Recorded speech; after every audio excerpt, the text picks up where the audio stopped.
lot of this isn't going to make sense to you, and I'm sorry about that. I'm just going to start at the beginning, with the house.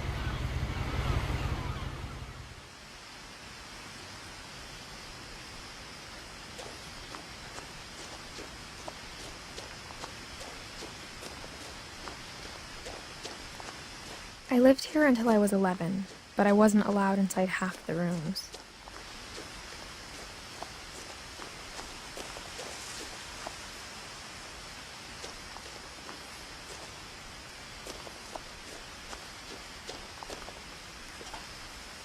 Inside the mailbox were bills from 7 years ago, marked urgent, open immediately.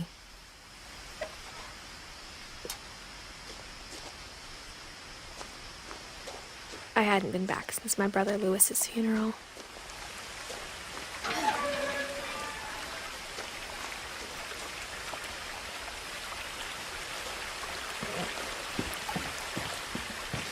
In her will, my mother left me a key, but didn't tell me what it unlocked.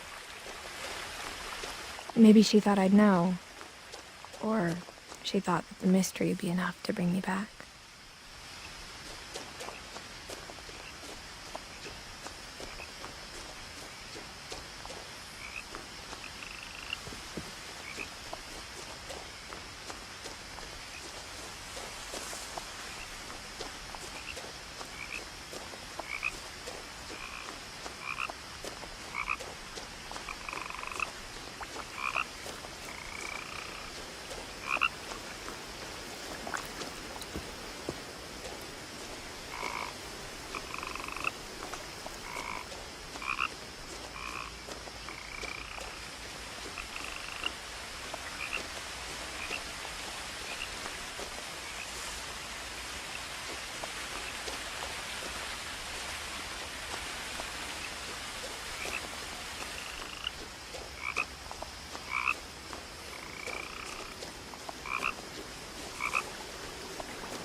The truth is, even after I inherited the house, I never thought I'd come back to it. But now I had questions about my family that only the house knew the answers to.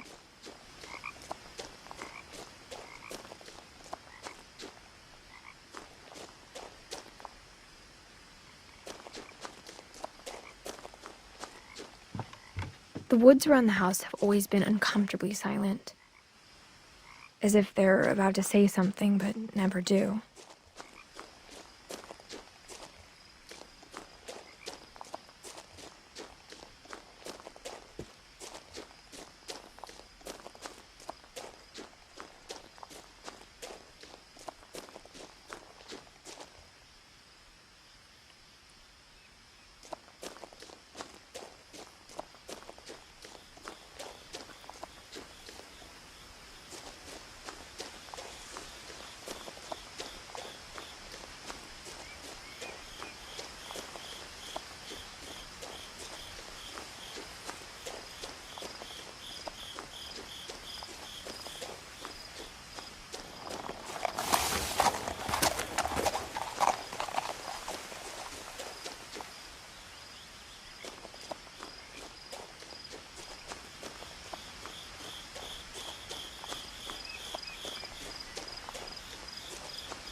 The house was exactly like I remembered it, the way I'd been dreaming about it.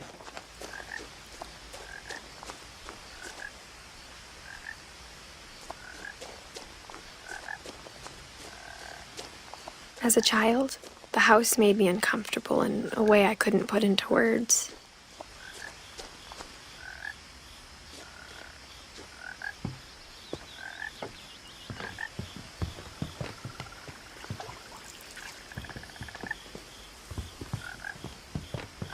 Now, as a 17-year-old, I knew exactly what those words were. I was afraid of the house.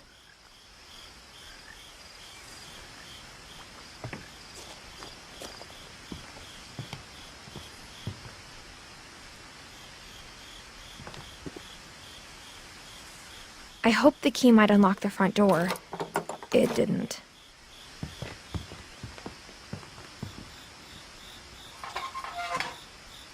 Looking in, I felt like the house itself had been waiting for me.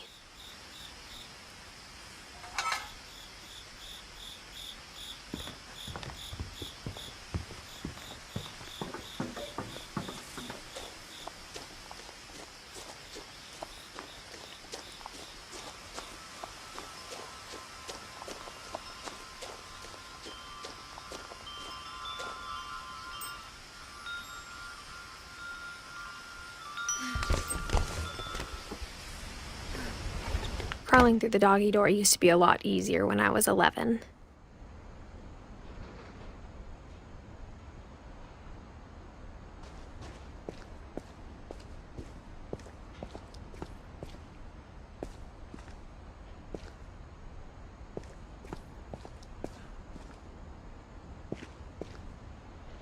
The power had been turned off the night we left. For the first time in years, I felt like I was home.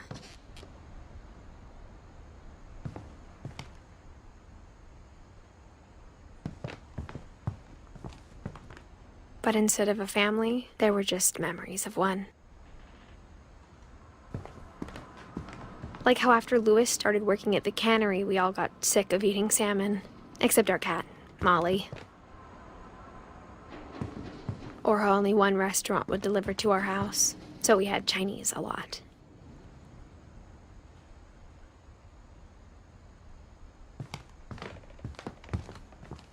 Nothing in the house looked abnormal. There was just too much of it, like a smile with too many teeth.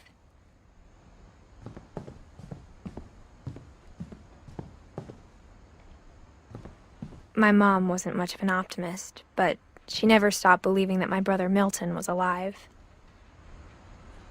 A lot of things got left behind in the whirlwind of that last night.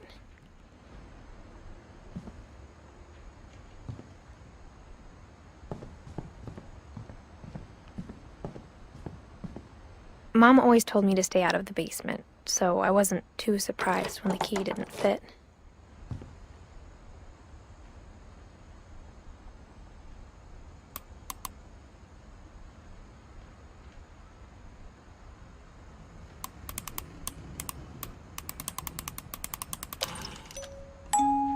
Great-Grandpa Sven built a music box for Barbara, along with the rest of the house.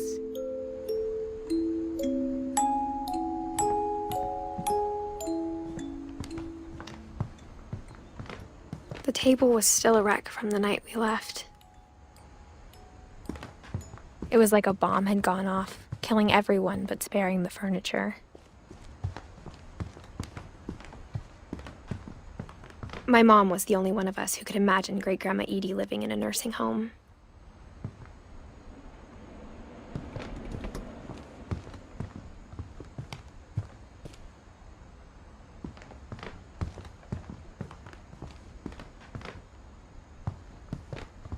Even the fireplace had a story.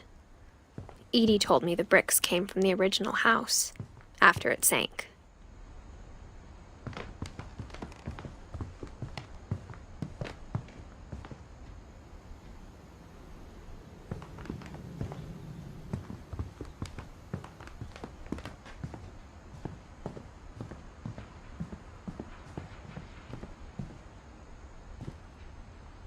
After Milton disappeared, Mom sealed up all the bedrooms. Then Edie retaliated and drilled peepholes.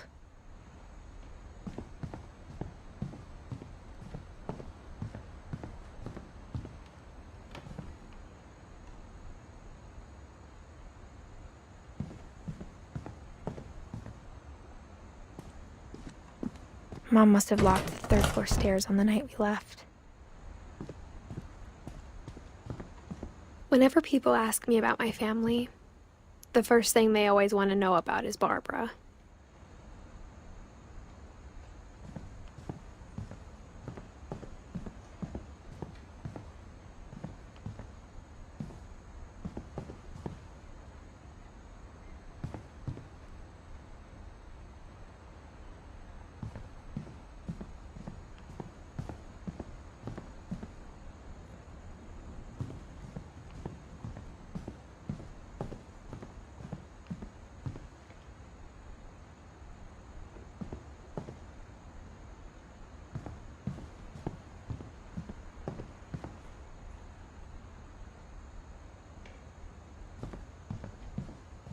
I spent a lot of time playing in Great Uncle Walter's room. I think my mom sometimes regretted not sealing it up.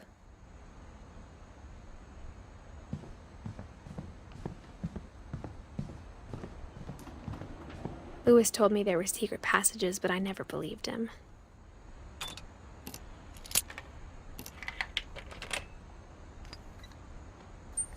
Turns out, my mom was really good at keeping secrets. Now it was time to find out what my mom had been afraid of.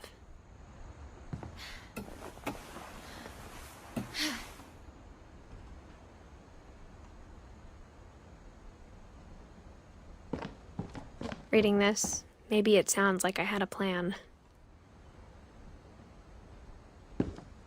But I had no idea what was behind that door.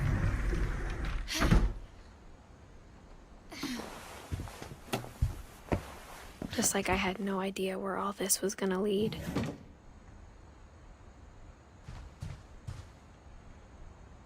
I grew up looking at Molly's room through the peephole. Molly's gerbil had a tiny bedroom with its own even tinier gerbil cage.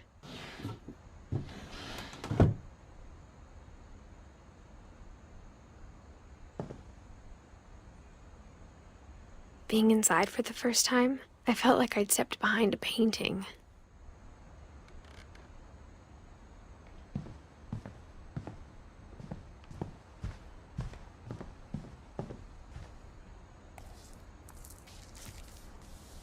December 13th, 1947. Dear Diary, I'll be gone soon, but I wanted to tell somebody about what's gonna happen. It started when Mom sent me to bed without dinner. I woke up and I was starving, so I looked around for something to eat. The gerbil food was dry, but I didn't mind it.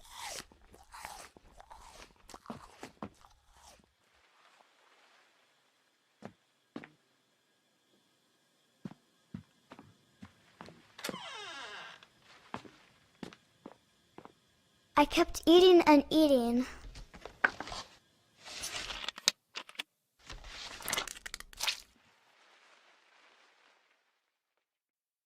I ate a lot of things that night.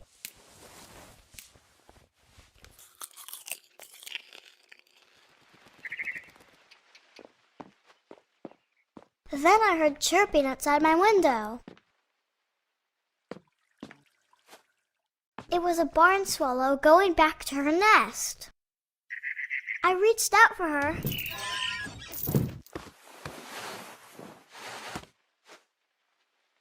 And suddenly, I was a cat.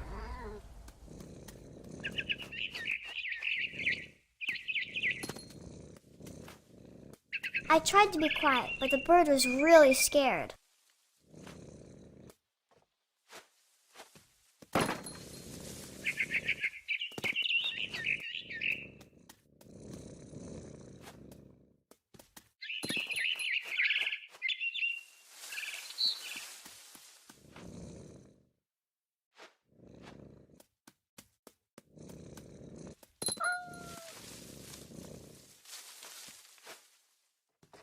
Mom and Dad didn't even look at me.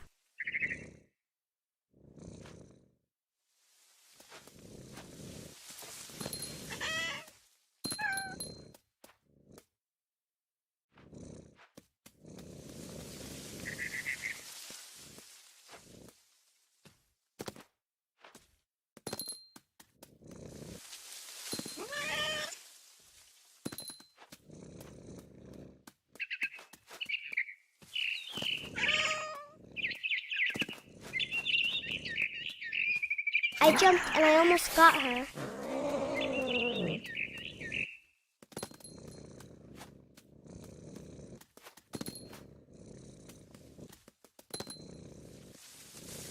I could tell she was getting really tired.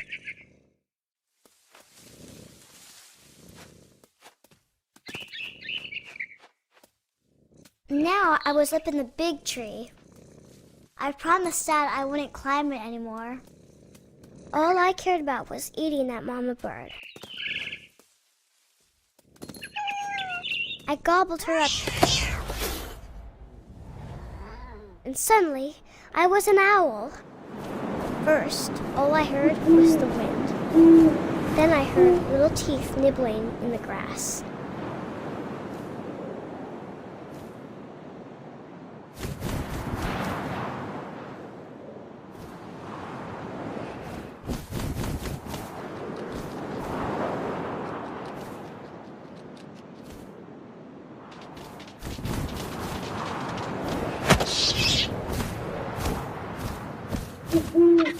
I imagined his face looking up and seeing mine through my talons.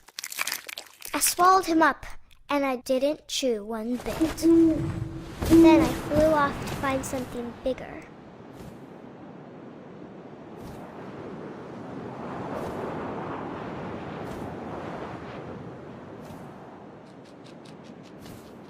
A mama rabbit.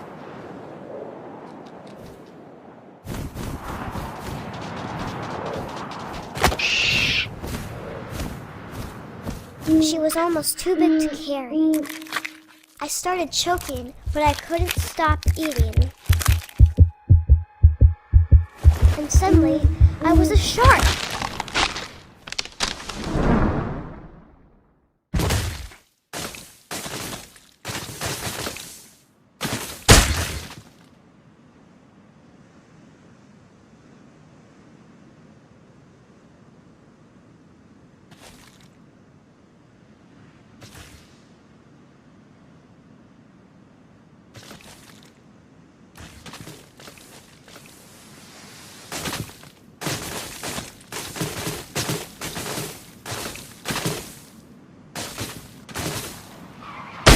I rolled off a cliff and into the ocean.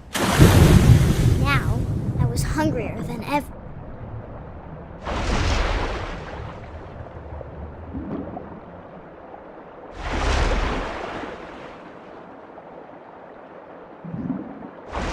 I wanted fat, juicy seals.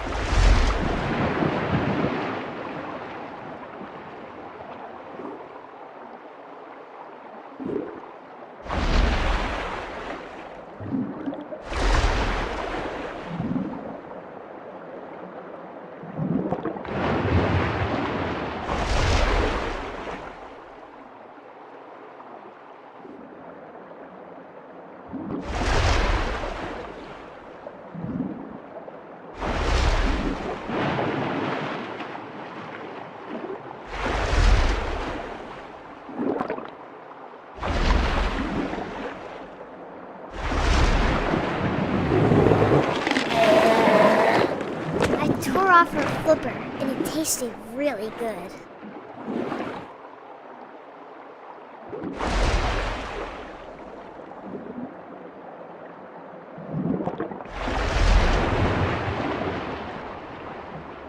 I grabbed on tight. Oh, but I was so hungry, I jumped out of the water. When I opened my eyes, everything had changed.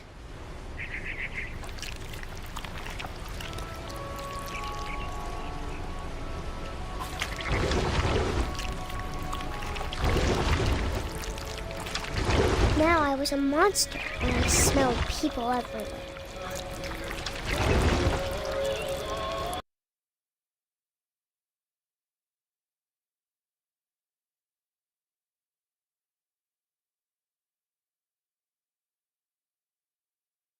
I was big, but I moved real quiet.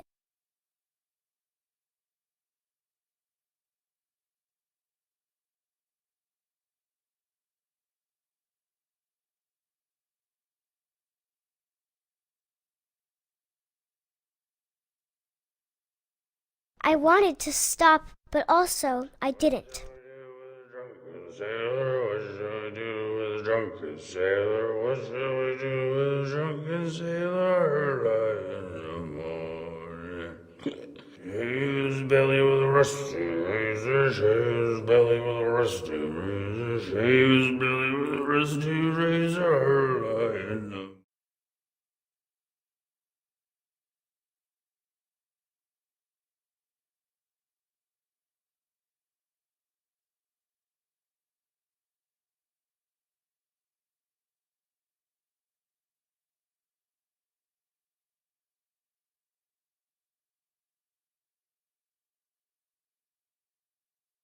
After the last passenger, I was still hungry. And across the water, I smelled something new. Something I had to have, so I swam towards it.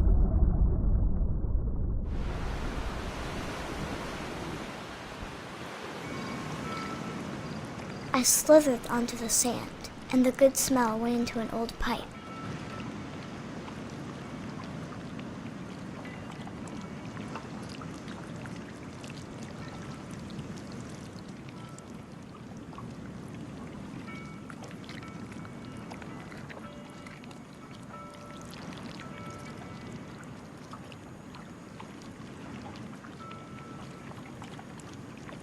I got closer and closer.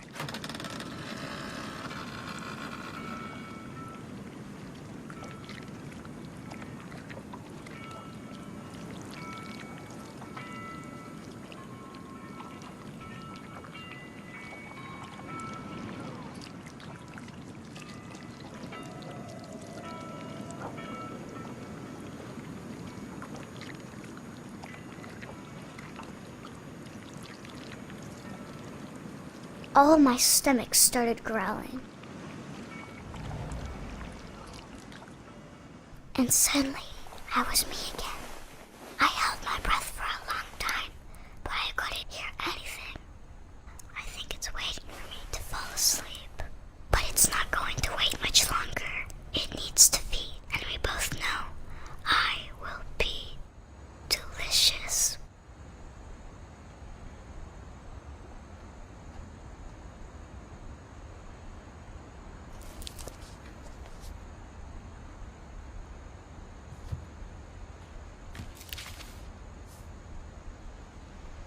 I'm not sure if I believed all of that, but I'm sure Edie would have.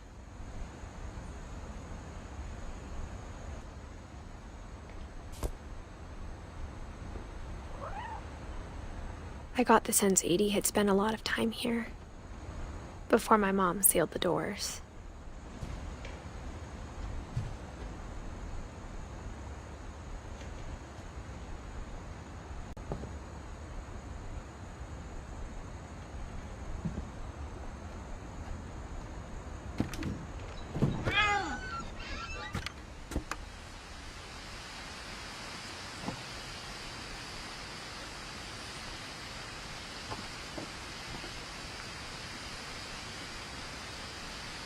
This will be obvious later, but my mom never told me any of these stories.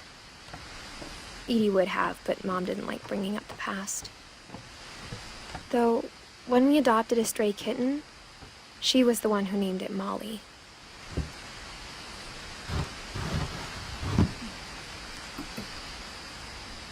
I spent a lot of time in Great-Grandma Edie's room.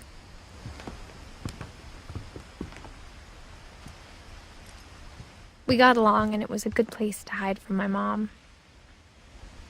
When Edie told people Sven was killed by a dragon, she could also have said he was building a dragon-shaped slide that collapsed. She could have, but she didn't.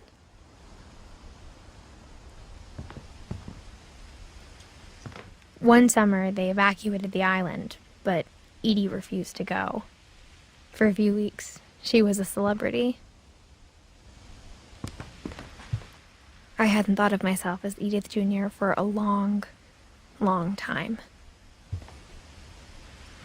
Edie gave a big interview about a mole man living under the Finch house. My mom was furious.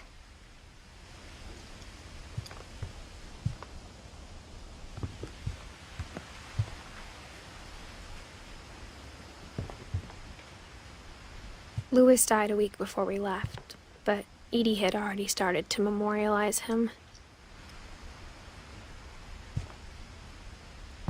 Her room was like a museum.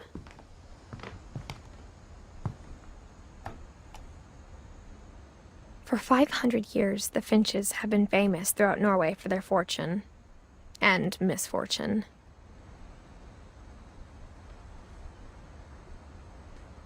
Odin Finch buries the latest victims of the family curse, his wife Ingeborg and their newborn son, Johan. On January 7th, 1937, he set sail with his family and his house, hoping to leave the curse behind. But 40-foot waves off the coast of Washington send the house and Odin to the bottom of the sea. Odin's daughter Edie, with husband Sven and baby Molly, step ashore on their new home, Orcas Island. Odin Finch is the first to be buried in the new family cemetery.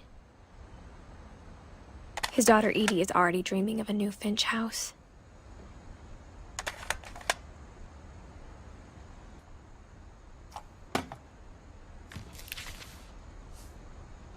Whatever's wrong with this family, it goes back a long ways.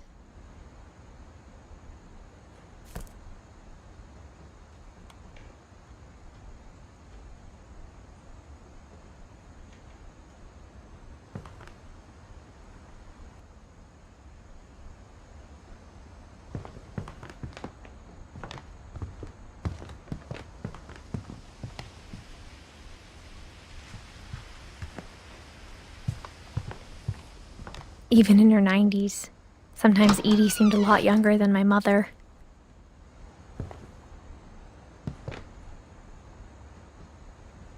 The only trace Grandpa Sam's first wife, Kay, left on the house was the pink bathroom. It was a pretty big trace.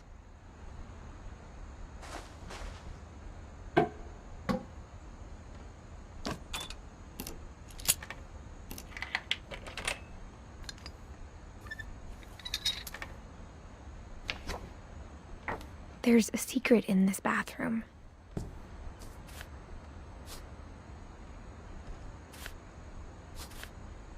It's in the last place you would look. It isn't in the cupboard. It's hidden in this book.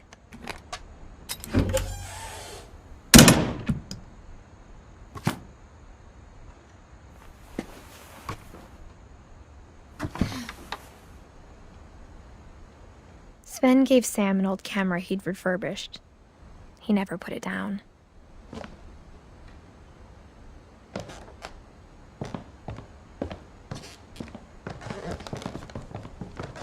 From the paintings on the wall, it was clear my brother Milton had been here before me.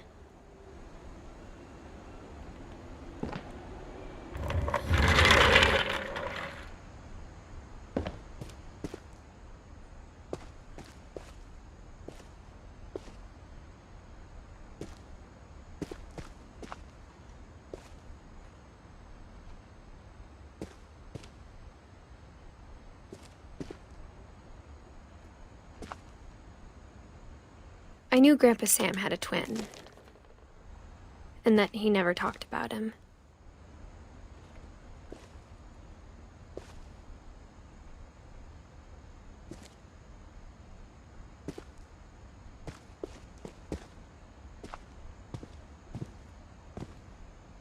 I guess my grandpa didn't like history any more than my mom did.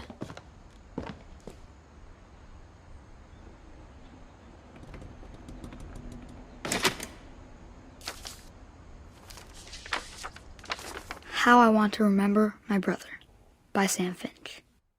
The thing I remember is that when he made up his mind, that was it.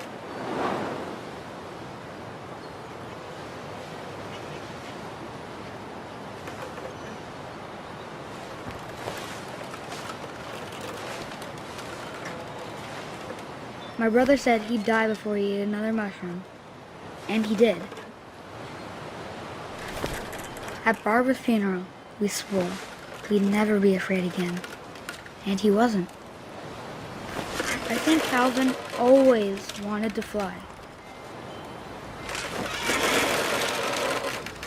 Sam! Calvin! Dinner's ready! Coming! But that day, he finally made up his mind to do it. I told him going around was impossible. Maybe if I hadn't said that. Calvin! I'm not gonna tell you again! Maybe if the wind hadn't picked up. Then maybe he'd still be here. But I doubt it. I think he'd already made up his mind. That's what I want to remember about my brother.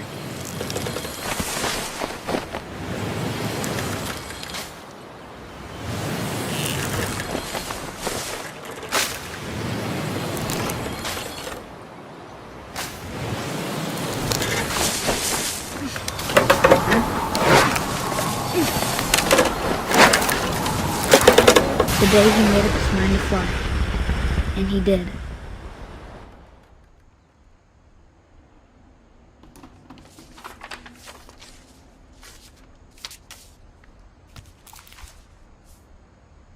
Calvin's story felt strangely familiar. When I was younger, I remember trying to do the exact same thing.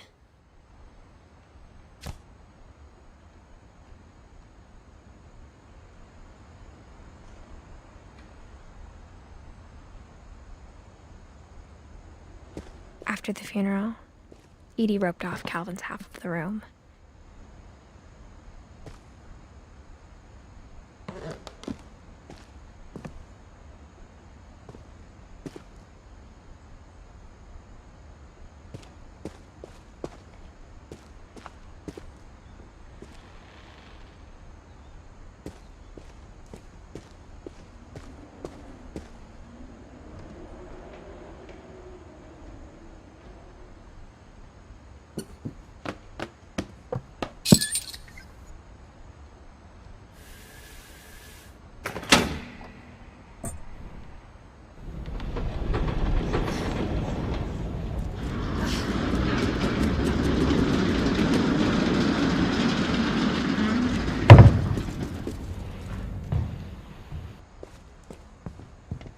The passages were a pretty tight fit. They'd obviously been built for smaller hands and bellies.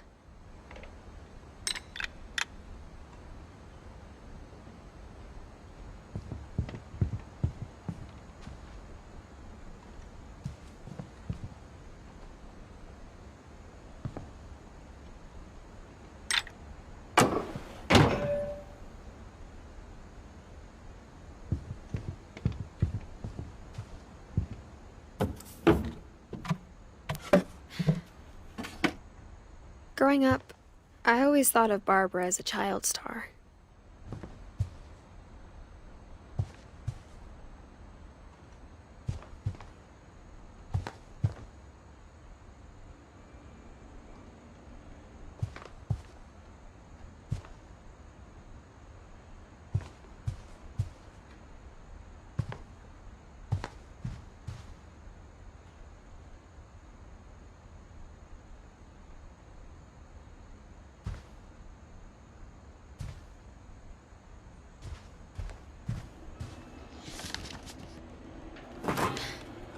Of all the stories people wrote about Barbara's death, I'm surprised Edie saved this one.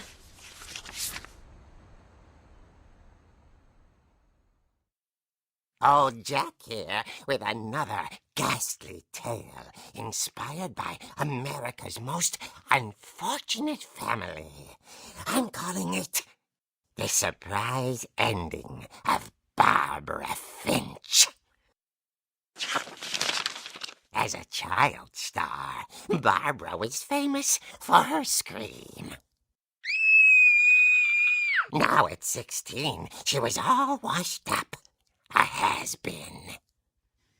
But in a lucky break, she'd been asked to perform her signature scream at a local convention for monster movie fans.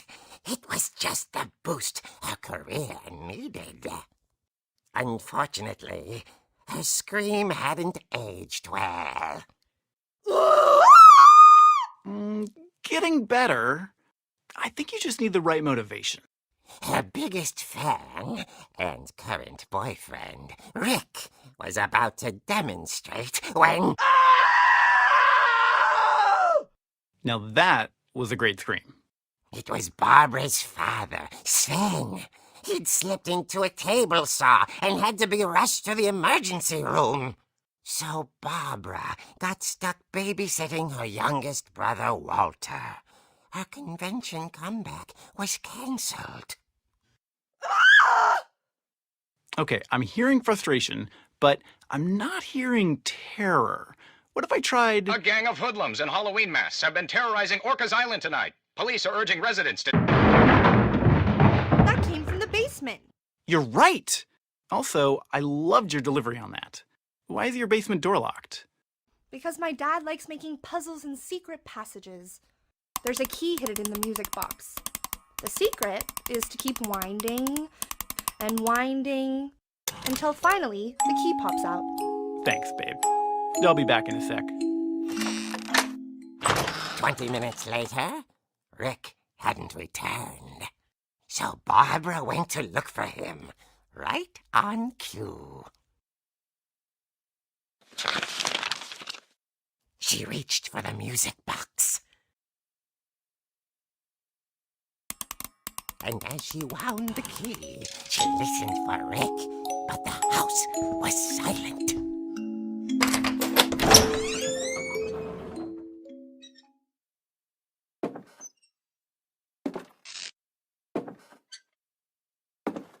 She found Rick's crutch and imagined the worst.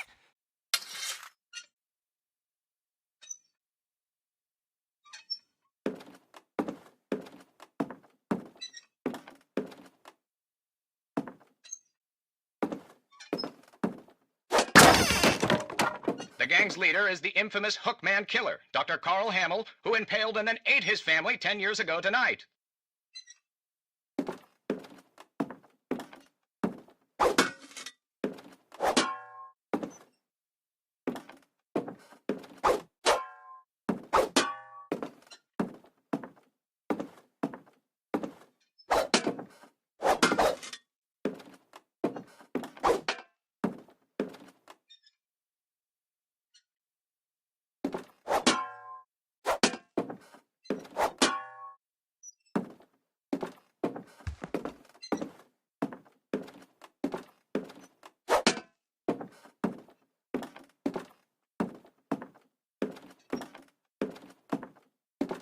Old Finch rattled and grew still.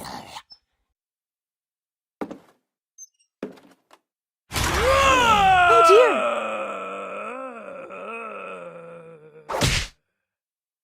Oh! Rick? Barb, relax. I was just trying to scare you to help you find your scream. Well, I'm not scared, Rick. I'm furious.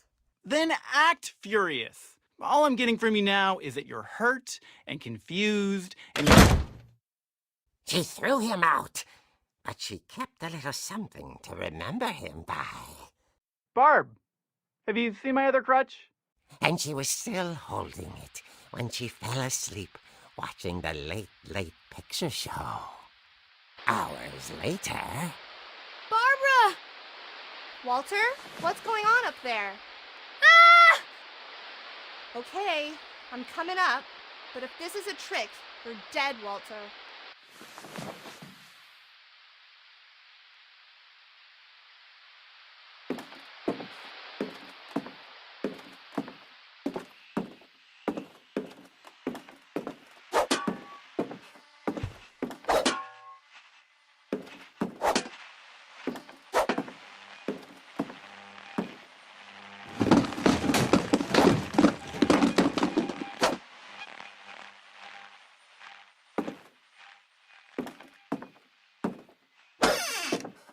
Walter, are you there?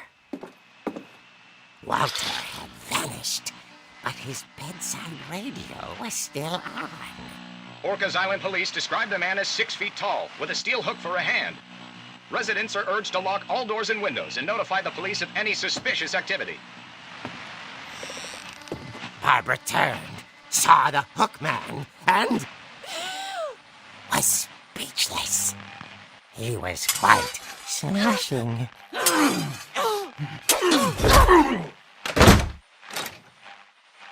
And he was. He couldn't get enough of Barbara. Okay, Barbara, there's gotta be another way out of here.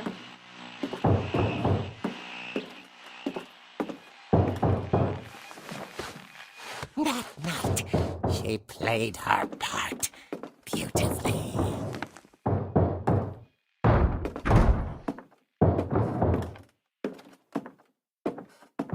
She thought about abandoning Walter, but just couldn't do it.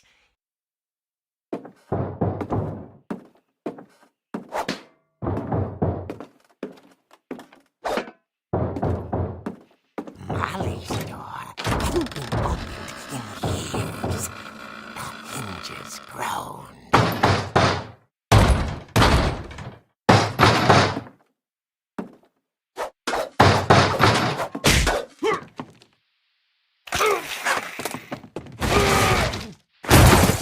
wasn't moving, but she sensed the story might not be over yet.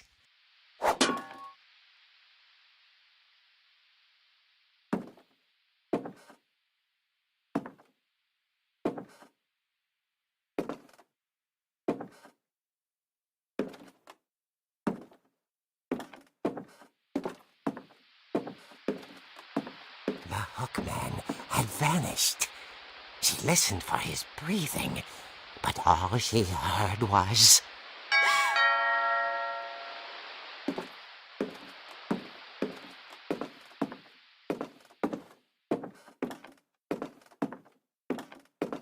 At the door, she heard whispering. It was coming from inside the house.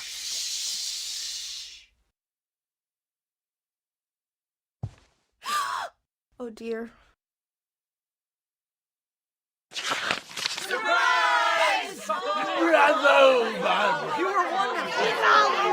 monsters had come to surprise her. For Barbara, it was a dream come true. Then she saw what kind of monsters they were, and she realized what was about to happen. She was going to be famous. And with her final breath, Barbara Finch gave the performance of her life.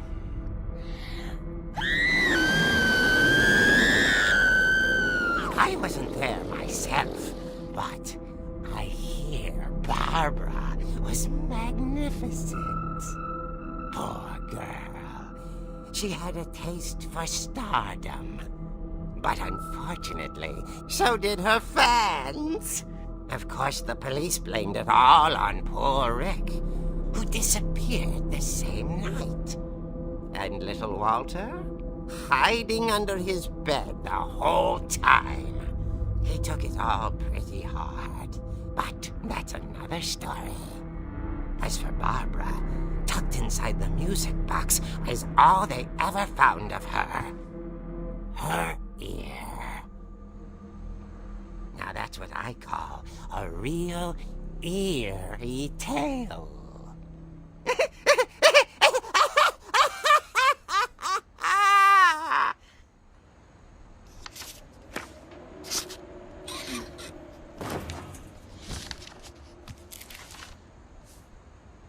Edie told me all Barbara wanted was to be remembered, as absurd as that comic was. Maybe what Edie saw was a happy ending.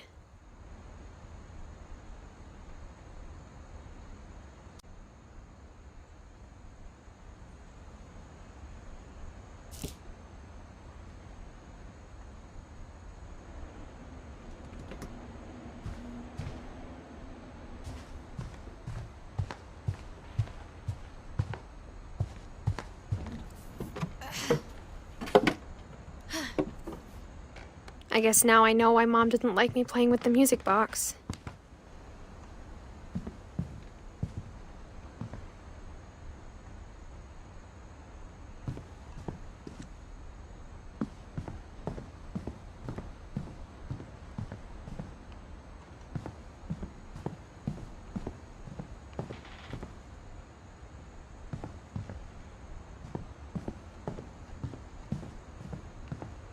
It's funny.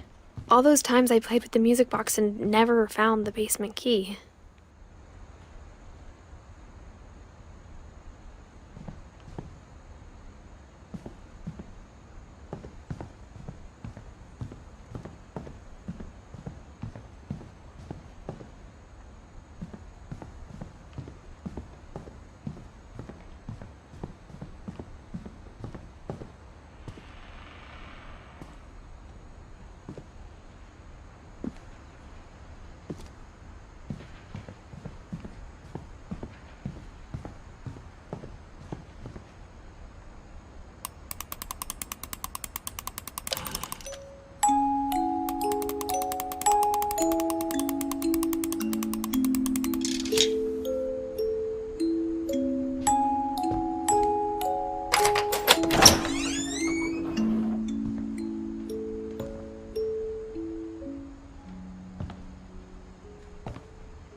Mom said the basement was off limits, unless I wanted another tetanus shot.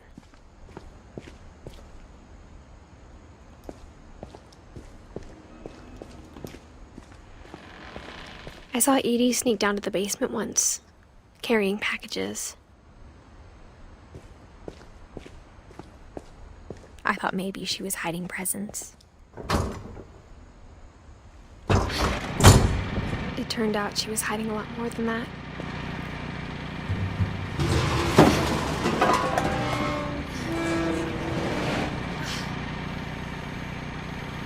I remember asking Mom once about where Walter had gone. She said after Barbara died, he got as far away as he could. If there's a pattern in all these stories, I think it's that none of us has gotten very far.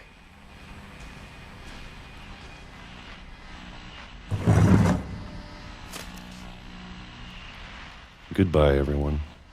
I can't believe I've been down here for 30 years. On that first day, after the shaking started, I didn't think I'd survive a week.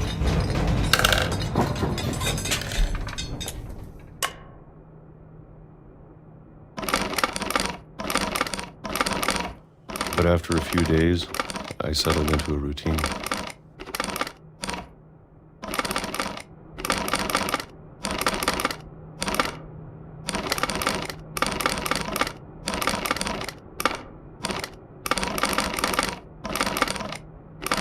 That's what kept me sane.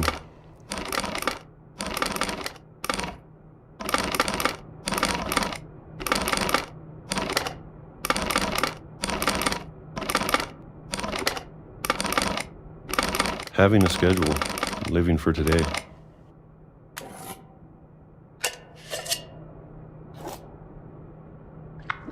I always expected to be dead tomorrow. But if you wait long enough, you get used to anything.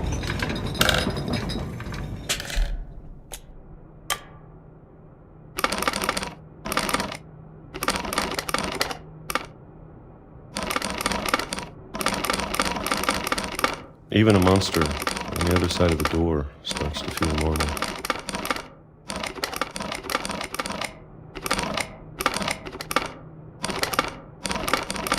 Almost friendly.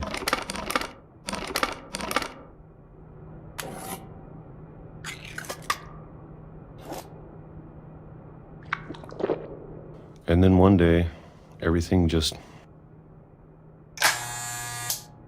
stopped.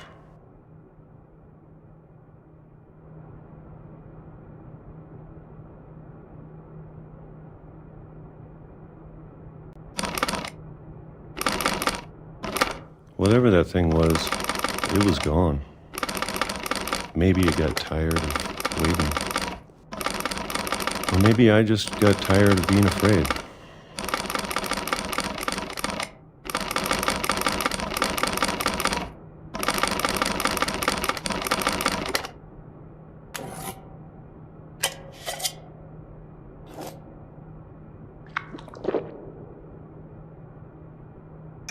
It's been a week now, the longest in 30 years. I'm done waiting. I have to leave while I still can.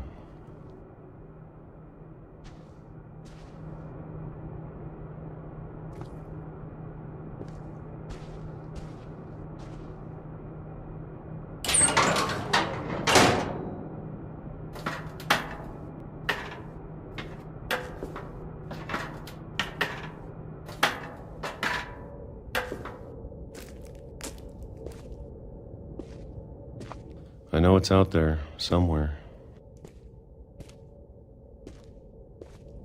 Whatever killed Barbara and Molly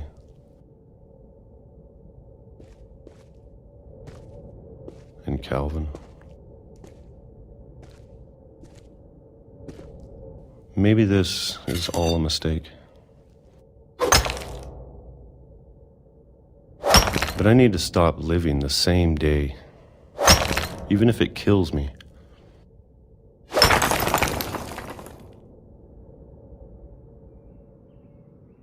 whatever's out there, I want you to know I'm ready for it.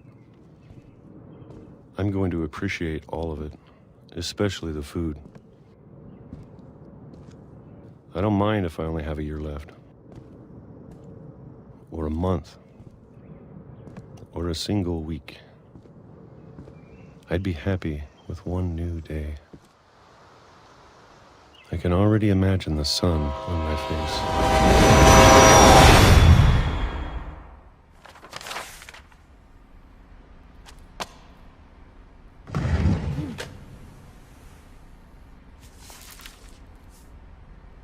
Walter died when I was 6. I can't believe my mom never told me he was down here.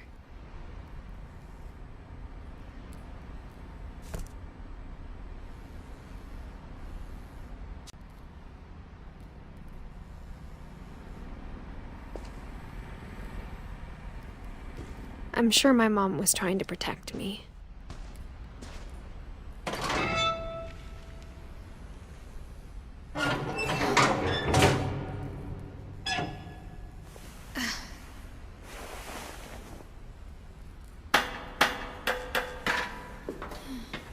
Maybe she was afraid I'd end up like Walter. But if she never told me about an uncle under the house, I can only imagine what else she was hiding. I don't want to make the same mistakes she made.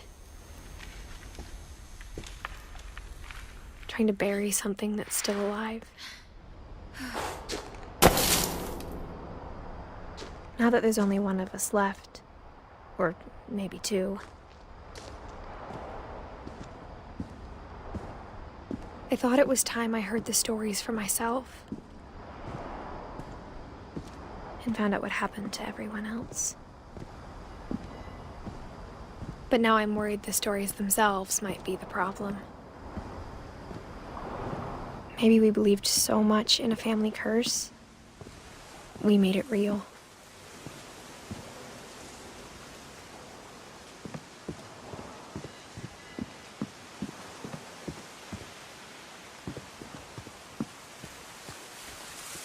I don't know if I should even be writing this.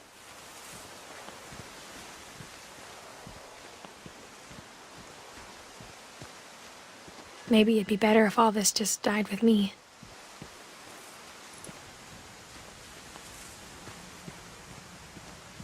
But I thought you should know about your family.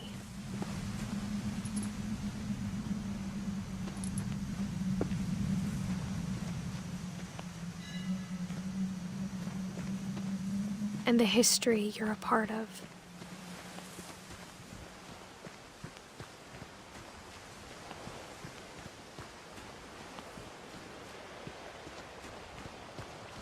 Though to be honest, I feel as lost as you probably do right now.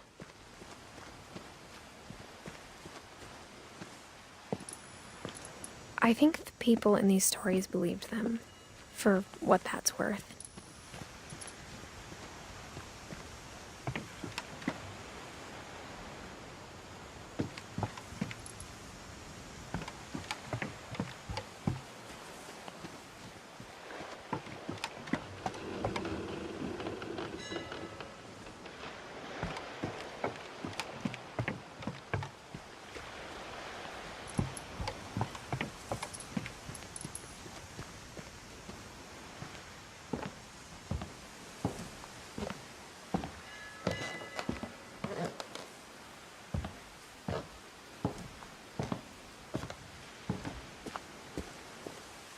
And when you look at the house, that history of imagination and stubbornness and madness, any of it seems possible.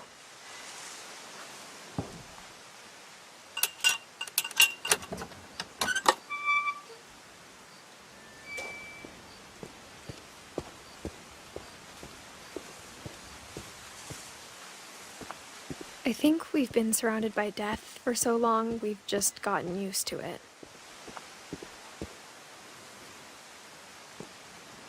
What kind of family finishes building a cemetery before starting the house?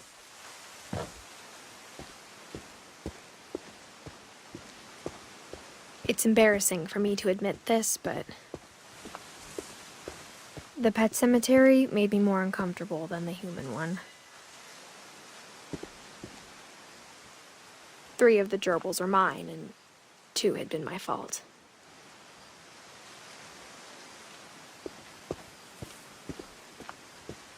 Sven built the house, but it was Edie who designed the cemetery.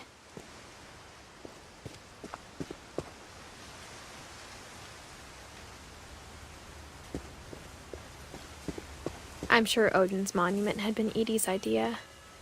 My mom was always trying to move on, but for Edie, the past never went away. She could see it poking out of the water at low tide.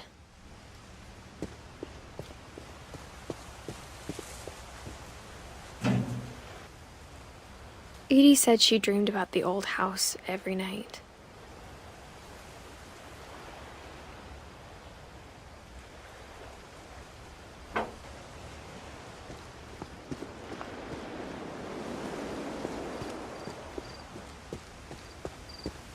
Edie's side was always easier for me to understand. But the older I get, the more I can see where my mom was coming from.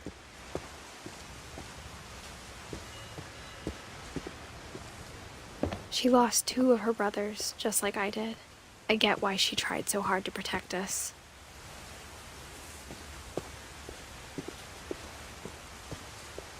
There's so many things I wish I could ask my mom now. Part of me thinks this is what she wanted all along. For me to come back someday and find everything out for myself.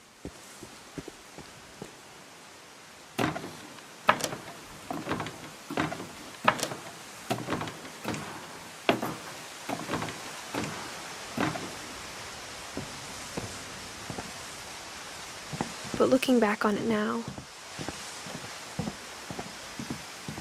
if she told me there was going to be so much climbing, I never would have come when I was 22 weeks pregnant.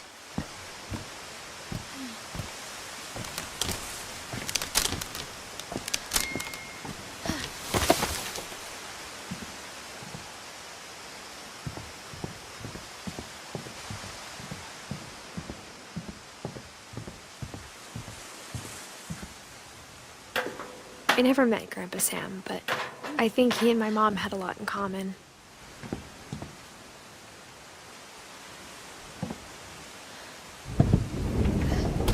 They were both pretty intense.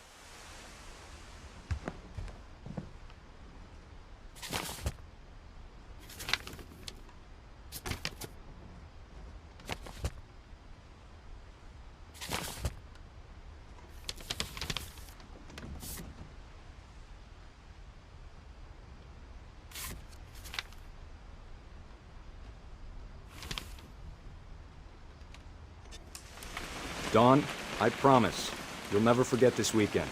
Yes, sir. These memories are gonna last a lifetime. Perfect. Am I gonna have to shoot anything? It's gonna rain the whole weekend, isn't it?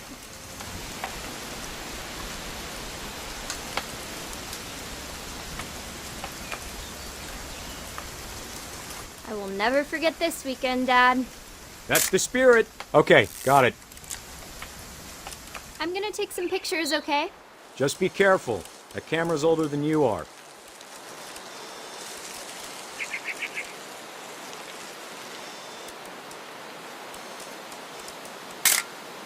Aw. You're right, Dad. It's starting to clear up. Still freezing, though.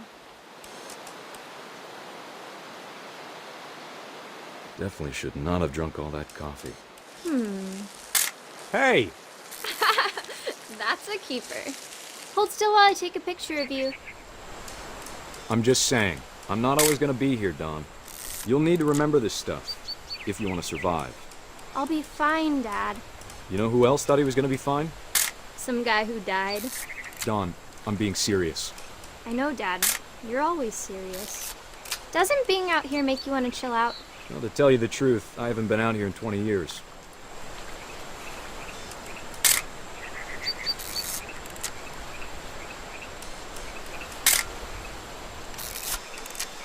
Last time I was with my brother Calvin.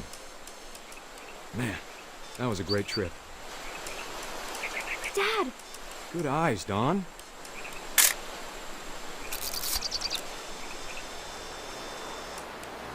Before you take the shot, let me get a picture of you.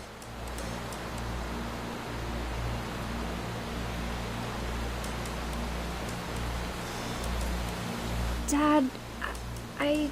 Just breathe. Let me get behind you.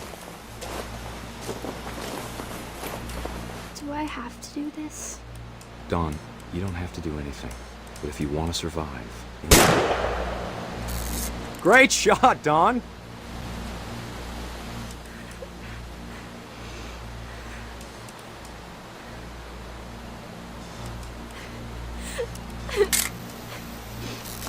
I'm proud of you, Dawn. Always remember that, okay?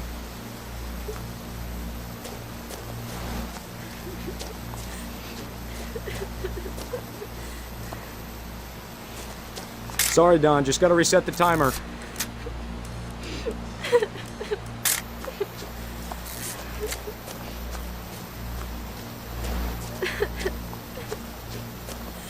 Dad, it's twitching. I think That's it's totally still... normal, Dawn. Just focus on the camera. Try not to think about... Dad!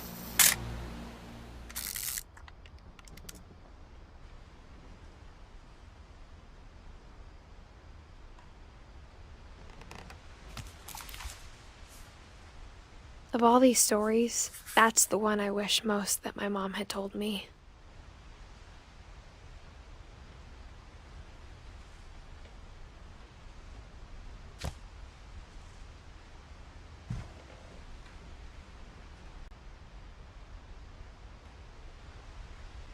Sam spent his life shooting photos, but Mom said he got nervous being in front of the camera.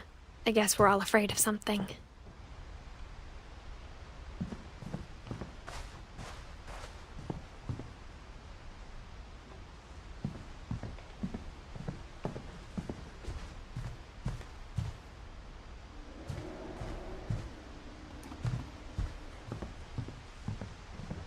Instead of hiding from death, Sam seemed to go out of his way to meet it.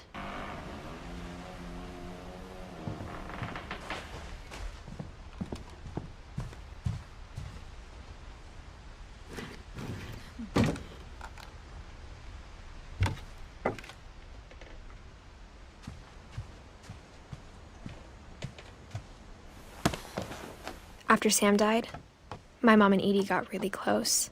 They'd both lost a lot.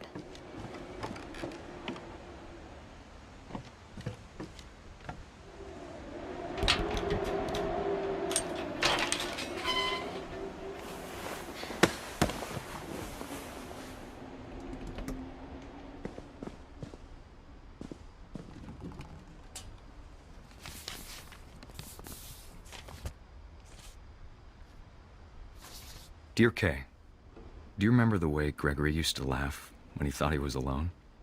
Like something funny was happening, but only he could see it.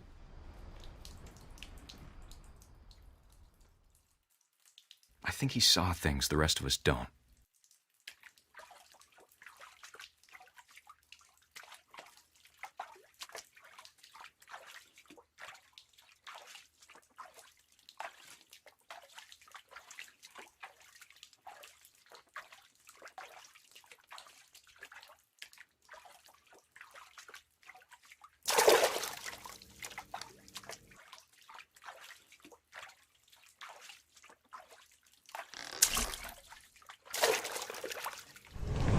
Time's over, Gregory. It's time to...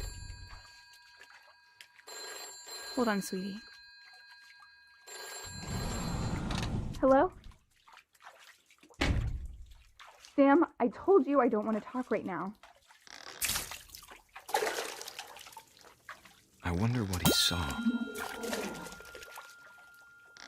What his world was like.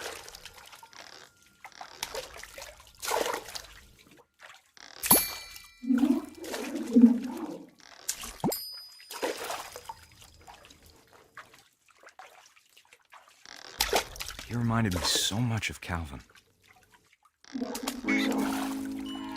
Lost in his imagination.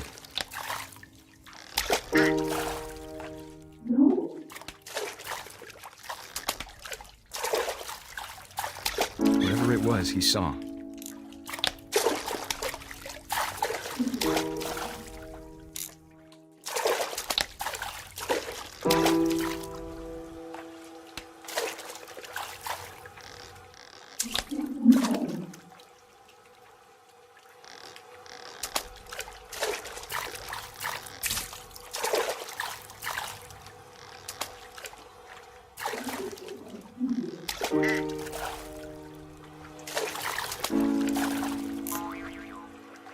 It sure made him happy.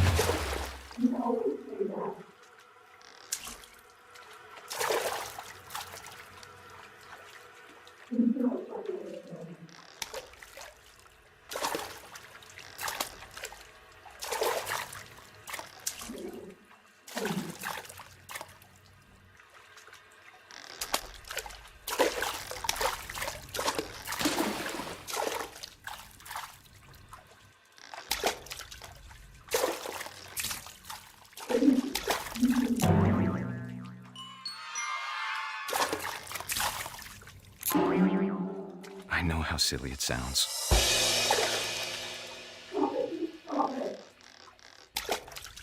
That I worried about a baby being too happy. But I could feel him slipping away. Sorry about that, Gregory.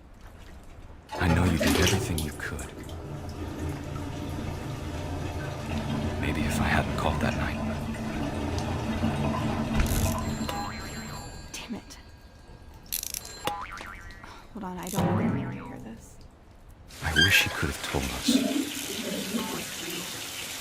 about the world he saw.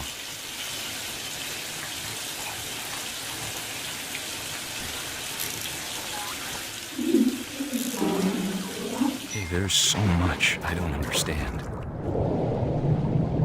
about Gregory. About everything.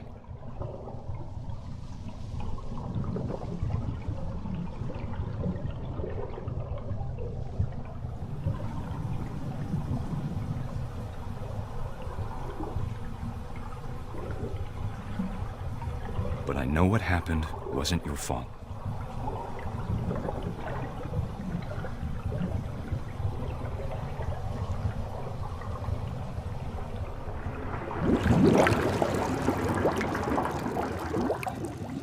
I'm sure he's happy. And he'd want you to be happy too. Good luck, Kay. Love, Sam.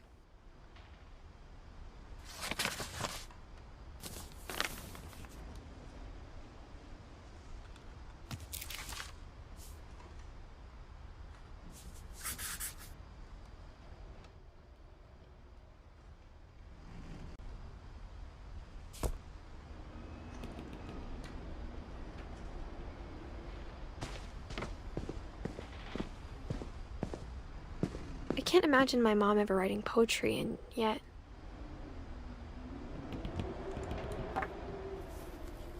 A poem for Gus, who always said the wedding was a bad idea. Our father never hit us kids, at least not very hard, before the day my brother said with teenage disregard that he'd be dead before he'd see a wedding in our yard.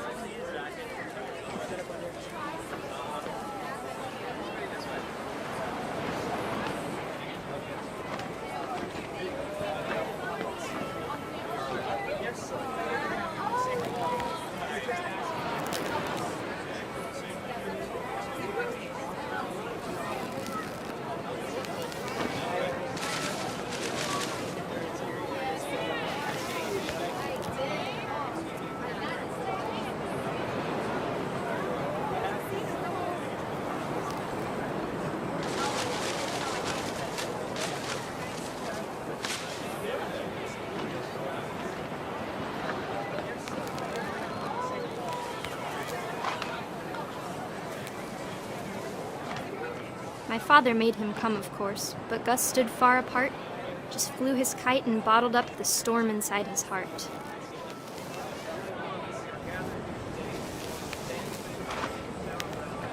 I tried to talk him out of it, but though he'd never met her, "We don't need a stepmom," were the words that I now remember. pronounce you husband and wife. You may kiss the bride.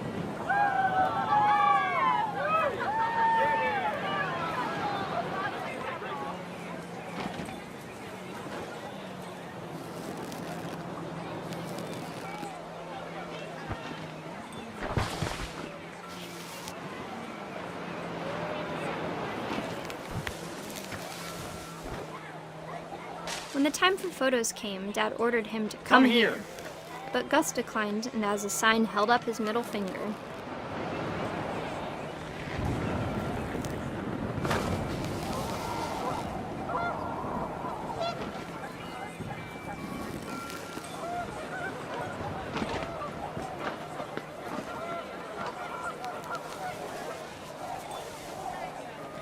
The wind picked up, and panicked geese appeared and quickly went. But all the humans did that day was go inside the tent.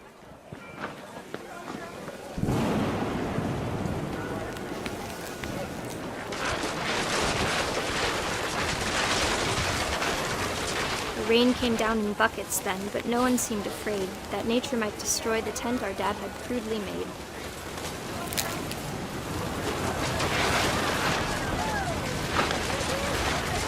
The thunder sounded much too close and full of angry power, but all my father said to this was, "Make the music louder."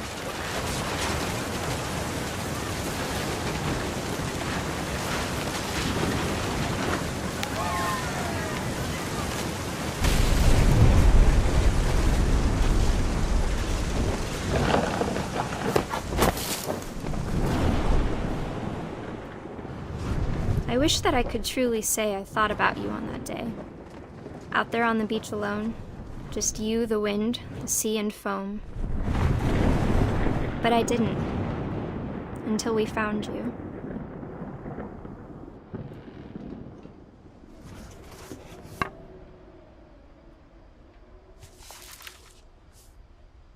She never talked about him, but Mom told me once if I was a boy, they were going to name me Gus.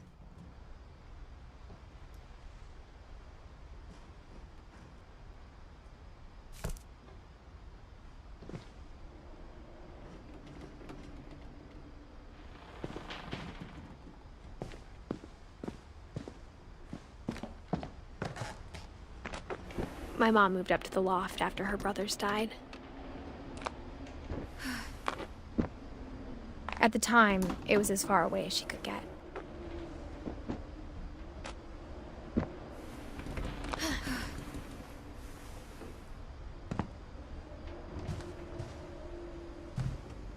She spent a summer building houses in Calcutta, where she met my dad, Sanjay.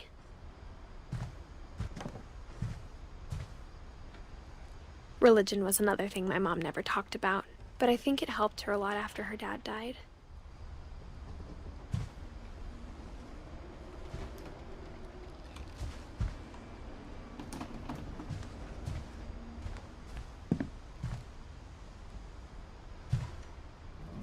My mom moved to India a week after graduation and got a job teaching English. Louis was born a year later.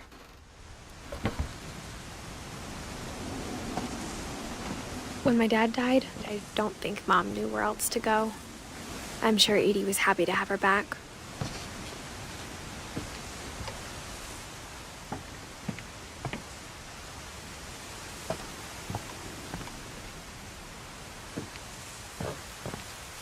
The house had to get a little bigger, but Edie was used to that. And for a while, things were good. Almost normal. But it didn't last. The beginning of the end was Milton's 10th birthday, when Edie gave him a castle.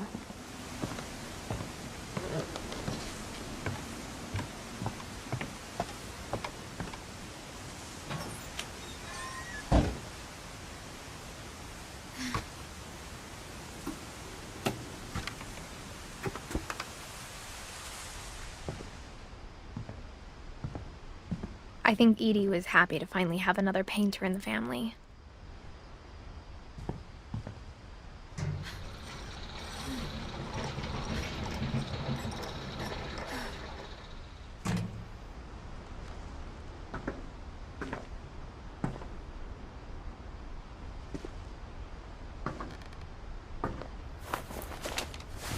Milton Finch in The Magic Paintbrush.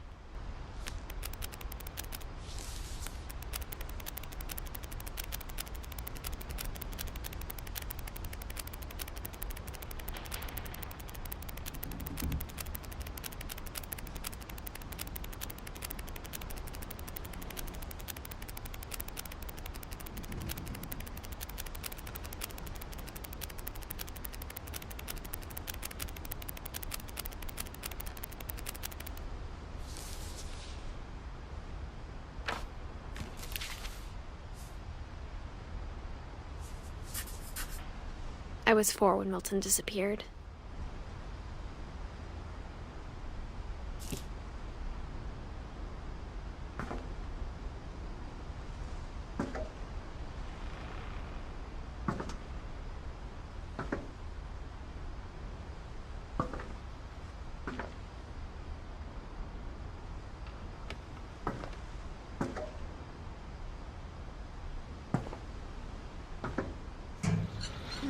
Mom spent months searching for my brother. Then she sealed the doors.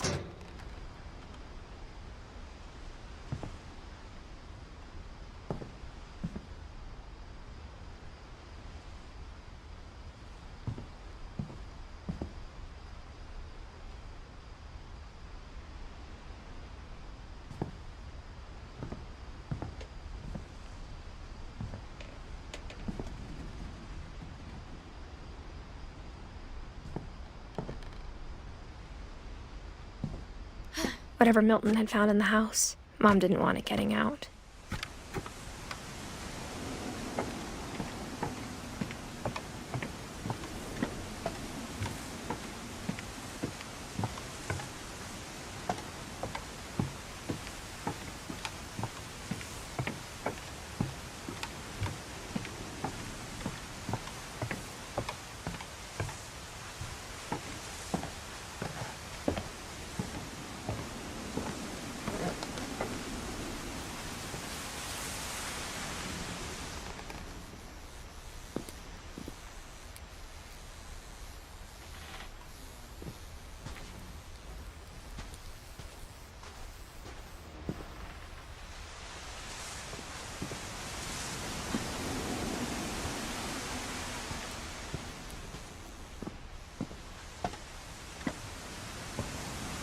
Mom definitely blamed Edie, but I think Louis blamed himself. After he graduated, he just spent more and more time in his room, until Mom got him a job at the cannery.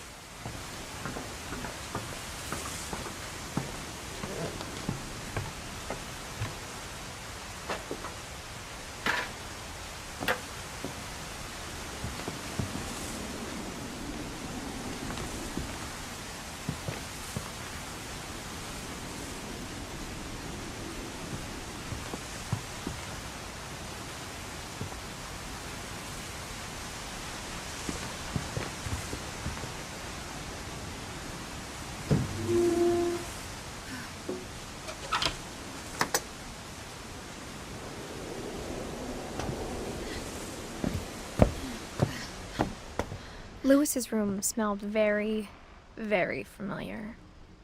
That part of him lived on.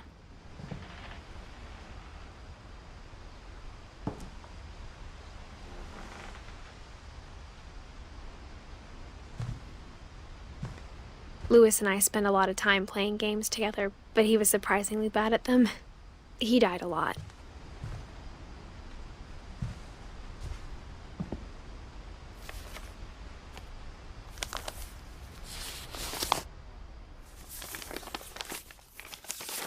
Dear Mrs. Finch, as Louis's psychiatrist, I can understand your desire for an explanation. As I see it, the trouble began in January, shortly after we convinced your son to seek treatment for substance abuse. Newly sober, I believe Louis first noticed the monotony of his daily life.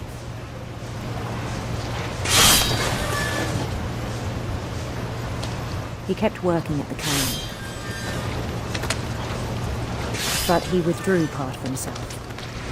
In our sessions, I saw the same behavior. His mind began to wander. I asked him to describe it.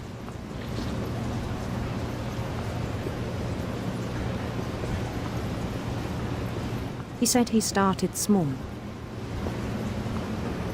imagining a labyrinth. He'd feel his way about.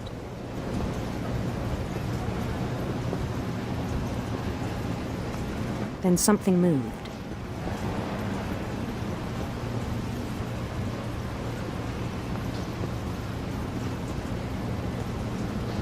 Bats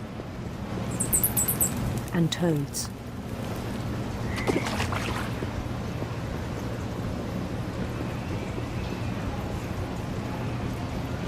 And things that have not names. He knew it was all in his head.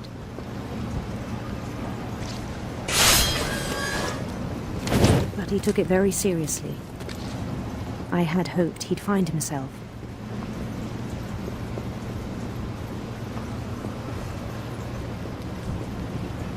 But he found something more.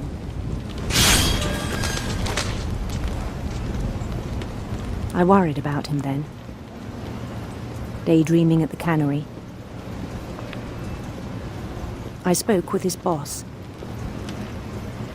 but he said Lewis had become a model employee. Methodical, tireless, focused.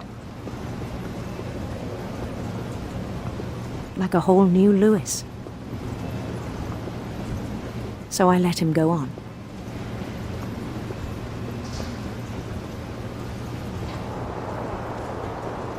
I even encouraged him. It seemed very promising at first.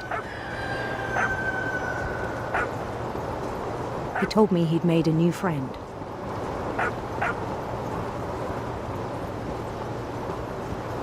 On the edge of a city he named Lewis Hope.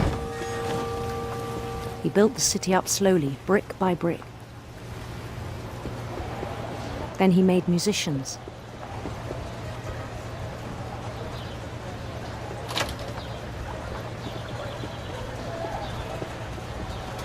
And songs for them to play. He talked about starting a band. And he was always humming something. Every day his imagination grew stronger.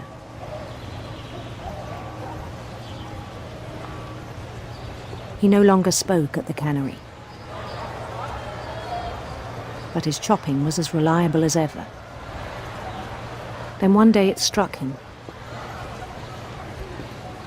that all the cheering crowds, even the stones under his feet, were all in his imagination, so he could do whatever he wished.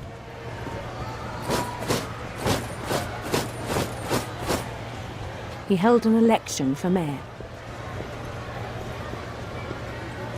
And he won. They begged him to stay, but his mind was already wandering. It became a game for him.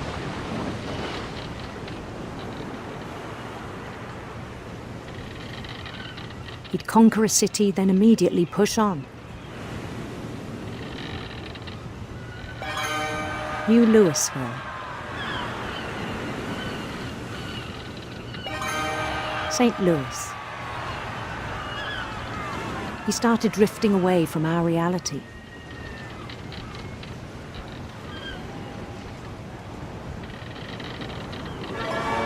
Minneapolis. Until one day he forgot to go home from the cannery. Even as his mother pleaded with him, part of Lewis kept sailing on.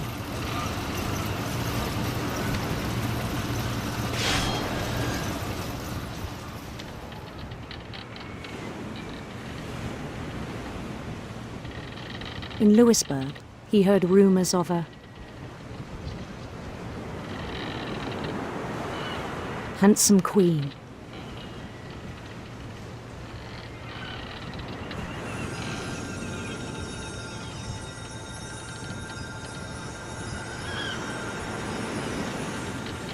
The queen was on her own quest for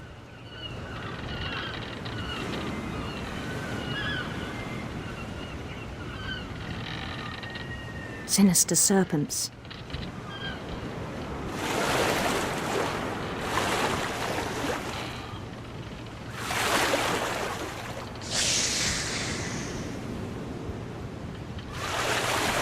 He followed the sound of her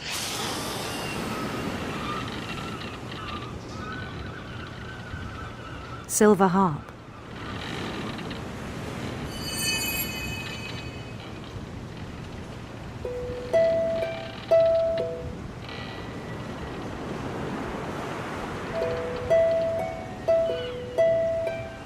His chase led him to a golden palace east of the sun and west of the moon. Even then, his logic remained sound. He knew the world was all in his imagination.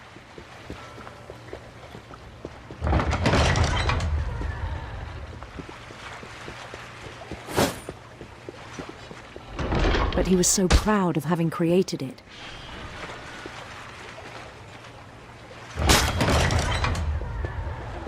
In his own eyes, he'd become something greater than a king.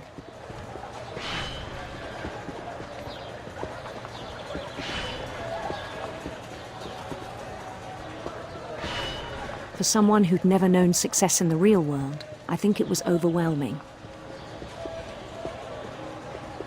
And then it struck him that the real Lewis was not the one chopping salmon, but the one climbing the steps of a golden palace.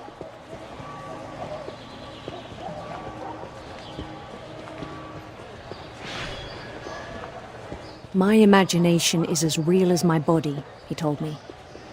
It was hard to argue with him.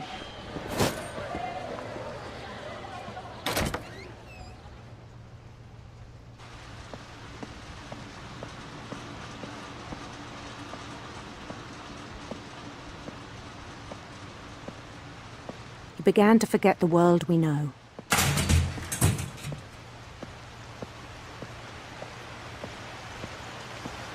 I think it pained him to remember Lewis, the cannery worker.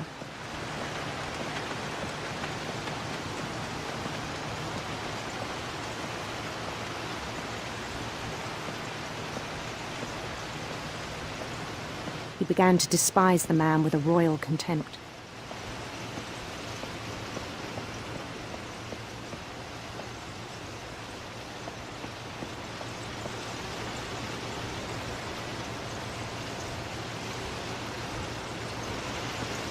I still thought I could save him. Even after he said he was being crowned king over all the lands of wonder. The palace would be packed with his companions.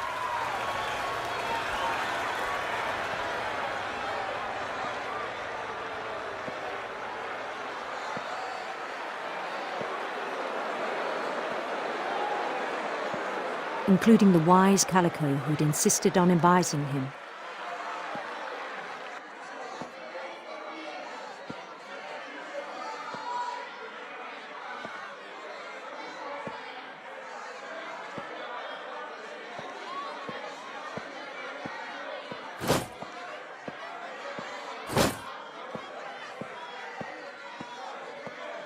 His queen waited, holding his crown.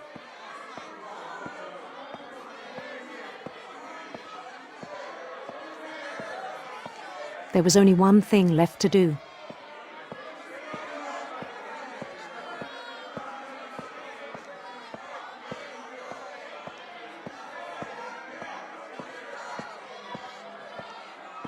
Bend down his head.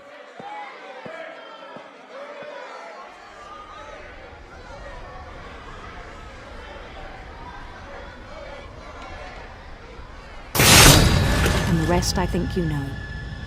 Mrs. Finch, your son was a kind man who will be missed by all of us who knew him.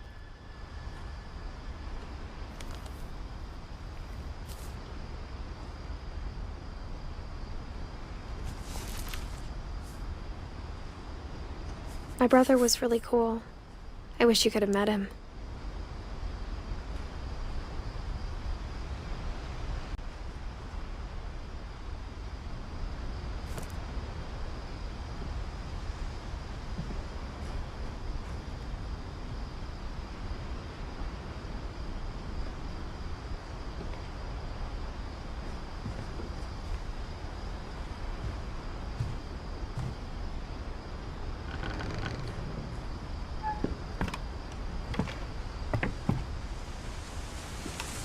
On the way back from Lewis's funeral, my mom told me to start packing. She waited until the day before we left to tell Edie. I'm not sure if she wanted to make it easier or harder.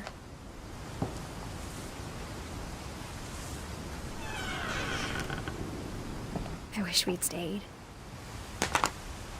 But I understand why we left.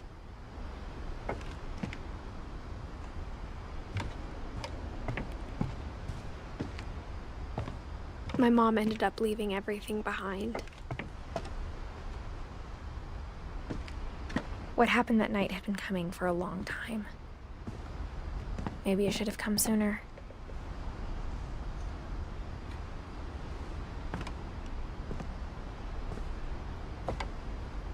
But it had to end one way or another.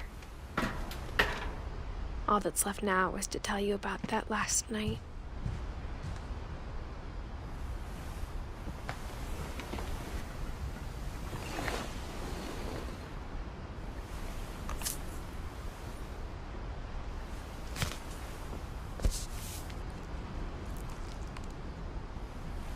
That whole last day, Edie just watched us pack and didn't say a word. Until supper, when she raised her glass and said, "To our final night together, and all our final nights apart." Grandma, you know what I said about alcohol. Some of your medications are very Edith, specific. I left a present for you in the hallway. Why don't you go open it? The grown-ups have to argue now. I'm sorry, you're right. We're all leaving tomorrow. Let's just enjoy our last... I'm not leaving. Edith, you're excused.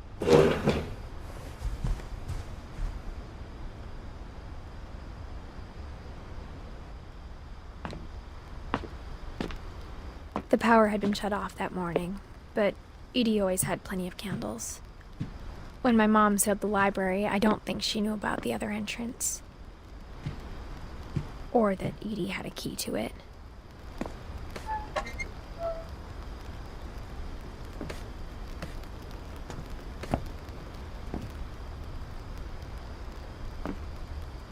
That thing you're afraid of isn't going to end when you leave the house. Edith has a right to know these stories. My children are dead because of your stories. I think it's best if Edith and I leave tonight. We'll have the nursing home send a van for you in the morning, okay? Dear Edith, there's so many stories I wish I could tell you, but there's only time for one. This is about what happened on the night you were born. That night, the tide went way, way out. It was the first and last time I ever saw the old house aground. There'd been an earthquake out in the middle of the ocean. They called it the lowest tide in 1,000 years. God, it smelled awful. You know, I've seen that house every day of my life.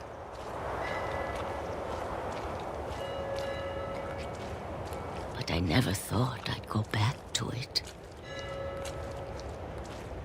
When the fog rolled in, I lost my way.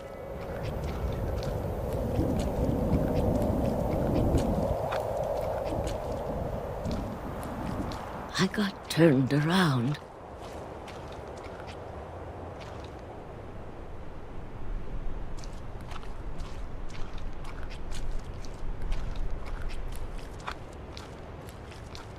I started seeing things.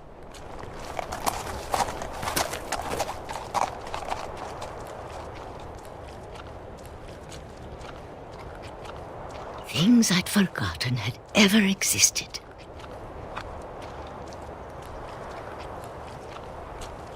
But when I saw them, they felt like old friends. That night, a lot of things came back to me.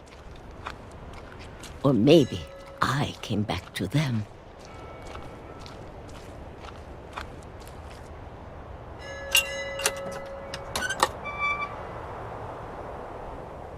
Things I can't explain, but that I need you to try and... Edith, what are you doing in here? It's mine. Edith! Mom, you're gonna rip it! Let go! I kicked and screamed, but Mom dragged me to the car.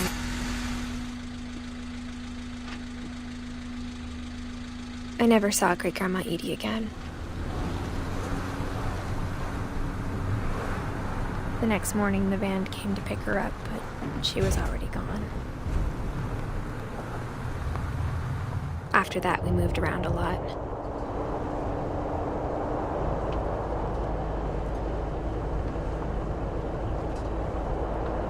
We both tried to make the best of it.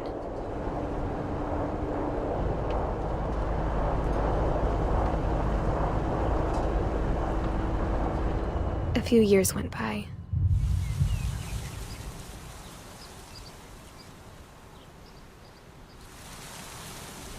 My mom didn't like to talk about it, but she started getting sick a lot. The rest happened pretty quickly.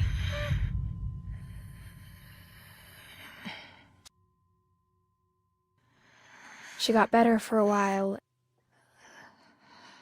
and then she didn't.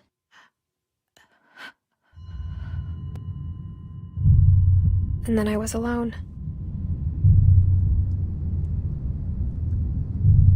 The last Finch left alive.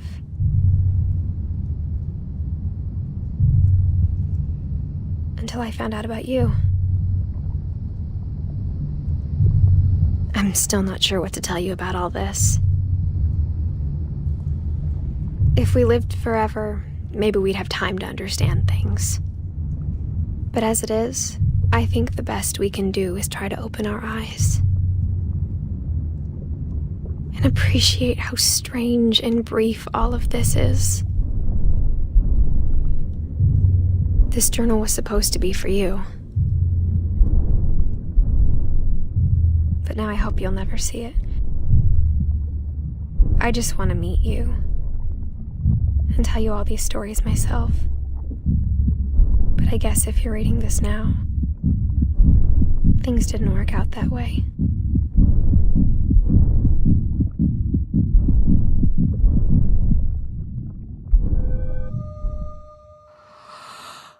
This is where your story begins. I'm sorry I won't be there to see it. It's a lot to ask, but I don't want you to be sad that I'm gone. I want you to be amazed that any of us ever had a chance to be here at all. Good luck.